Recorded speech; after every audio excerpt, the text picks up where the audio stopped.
Assalamu alaikum. Dans cette vidéo, on va trouver un encadrement de la fonction ln sur un intervalle qui est inclus dans son ensemble de définitions. Donc, à l'aide d'application du théorème des accroissements finis, on va essayer de montrer que pour tout entier naturellement nul n, que ln de n plus 1 moins ln de n est compris strictement entre 1 sur n plus 1 et 1 sur n. Pour la deuxième question, on va essayer de montrer que pour tout entier naturellement nul est différent de 1, et sous la condition que A est strictement inférieur à B, on a B à la puissance n moins A à la puissance n est bien compris strictement entre n fois A à la puissance n moins 1 et n fois B à la puissance n moins 1 facteur B moins A. Alors, on commence par la première question, par la question A.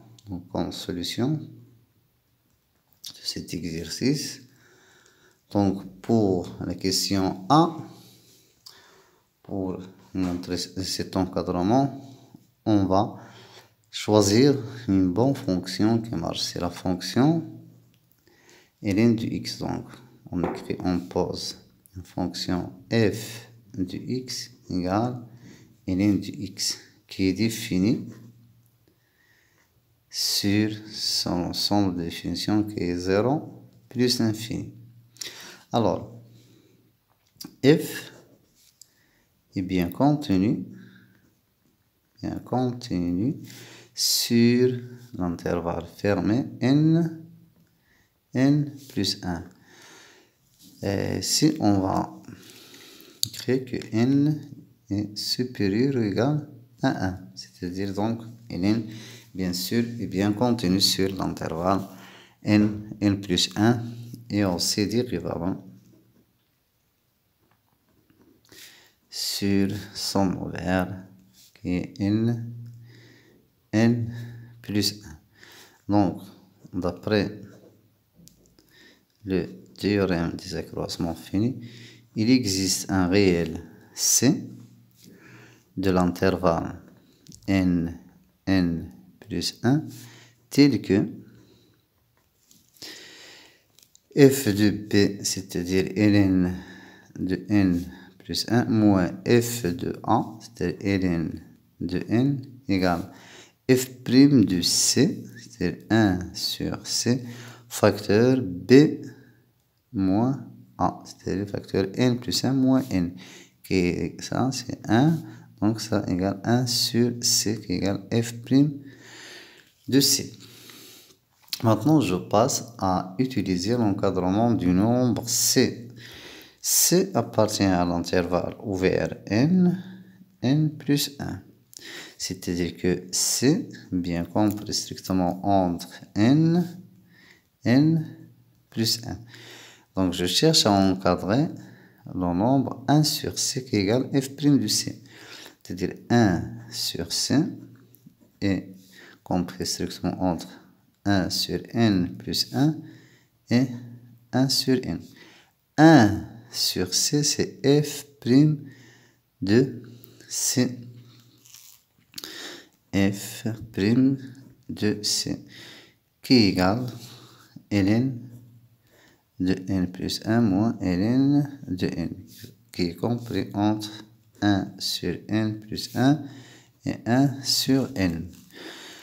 Donc, je peux dire que, en conclusion, pour tout n appartient à n étoile, on a ln de n plus 1 moins ln de n est bien compris entre 1 sur n plus 1 et 1 sur n. Pour la question B,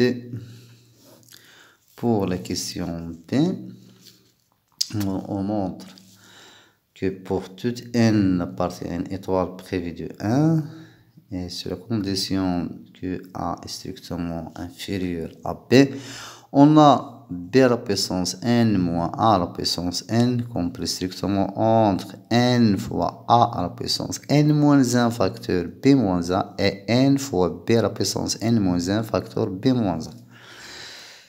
De la même manière, on va choisir une bonne fonction qui est que l'on note par G. On pose G de x égale à x à la puissance n qui est continu dérivable sur R et en particulier sur l'intervalle AP. Donc sur l'intervalle AP. Puisqu'on a dit que G est une fonction polynomiale, alors il est continu sur R, donc il est continu sur tout intervalle qui est inclus dans R. Donc G est bien continu sur l'intervalle A, B, qui est inclus dans R. Et dérivable aussi, dérivable sur l'ouvert A, B.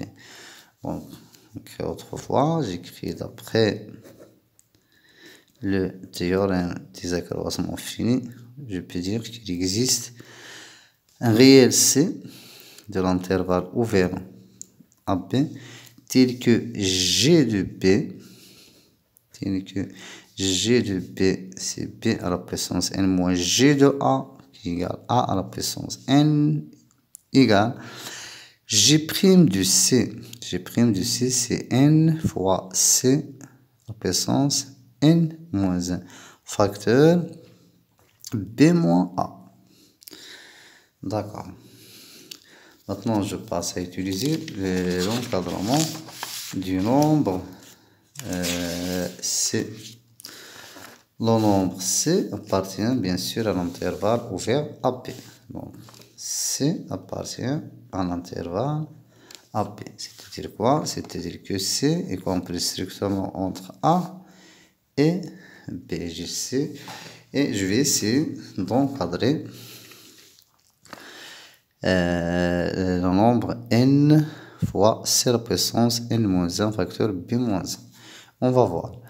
Donc, C, cela implique que C à la puissance n-1, bien compris entre A à la puissance n-1 et B à la puissance n-1. D'accord, car n-1 supérieur strictement à 0. C'est-à-dire que je ne peux pas passer à trouver l'inverse du nombre. Donc cet encadrement reste valable. Donc je multiplie tous les termes par n. Donc n fois A à la puissance n-1 inférieur strictement à n fois C à la puissance n-1 qui est inférieur strictement à n fois B à la puissance n-1. Puis, je multiplie tous les termes par B-1. Donc, n fois A puissance n-1 facteur B-1 fait strictement à n fois C puissance n-1 facteur B-1 fait strictement à n fois B puissance n-1 facteur B-1. D'accord.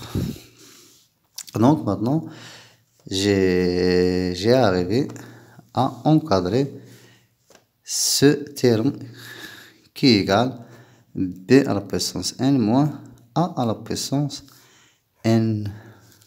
Donc, il sera compris strictement entre n fois A à la puissance n moins 1 facteur B moins 1 et n fois B à la puissance n moins 1 facteur B moins 1. Et cela qu'on est demandé à démontrer. D'accord. Donc, dans la vidéo suivante, on passe à résoudre un autre exercice.